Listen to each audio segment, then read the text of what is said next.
আর আমার পাখি বন্ধু, তুমি মনে মনে যে জন্তু জানোয়ার কথা চিন্তা করবে সেটাই সাথে সাথে তুমি হয়ে যাবে। ঠিক আছে, খালি চিন্তা করলে হয়ে যাব। দেখি তাহলে হয় কি না। সে অবশেষে এক হাতিতে, উড়ন্ত হাতিতে রূপান্তরিত হয় এবং তা সে আবার নিমিষে সে আগের রূপে ফিরে আসে। সে এতে অনেক আনন্দিত, অনেক মুগ্ধ হয়ে যায়।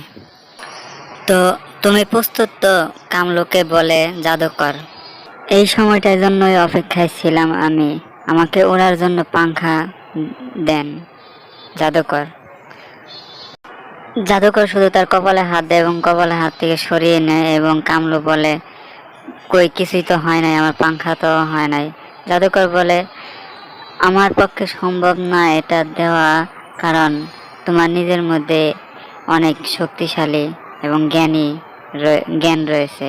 এর জন্য আমার কোনো প্রয়োজন নাই। তোমার জ্ঞান খাটিয়ে তুমি কাজ করো এবং এক সময় দেখবে তোমার স্বপ্ন পূরণ হবে।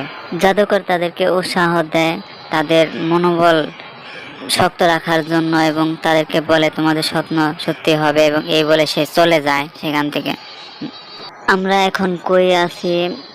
আমরা কামলু এটা বলে এবং কামলু বলে, আমি তো ভুলে গিয়েছি জাদুকরকে বলতে লীলা কোথায় খুঁজে পাবো। এবং আশেপাশে থেকে একটা হঠাৎ করে শব্দ পায় এই পুরাতন বিল্ডিং থেকে, এবং সেদিকে তারা দৌড়াতে থাকে এবং সেখানে যায় লুকিয়ে লুকিয়ে, এবং সেখানেই দেখে ডাকুদের লোক এবং পাখি সেটাকে লুকিয়ে লুকিয়ে, এবং তারা আড়াল হয়ে নীলাকে খুঁজতে থাকে লুকিয়ে লুকিয়ে, এবং পাখিটা তাদেরকে দেখে ফেলে এবং পাখি অনেক জোরে চিল্লাতে চিল্লা। অন্যদিকে রাজকুমারীর পিতা চিন্তিত হয়ে পড়ে এবং সে অনেক চিন্তিত হয়ে পড়ে যে তার ঘুম আসে না।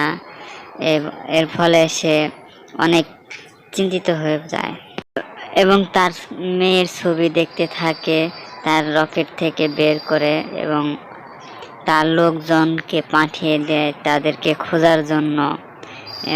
অবশেষে রাজকুমারী ডাকো প্রধানের সাথে কথাবার্তা বলে এবং অনেক রাগান্বিত হয়ে যায় রাজকুমারী, এবং রাজকুমারীর সাথে অনেক খারাপ ব্যবহার করে ডাকোরা।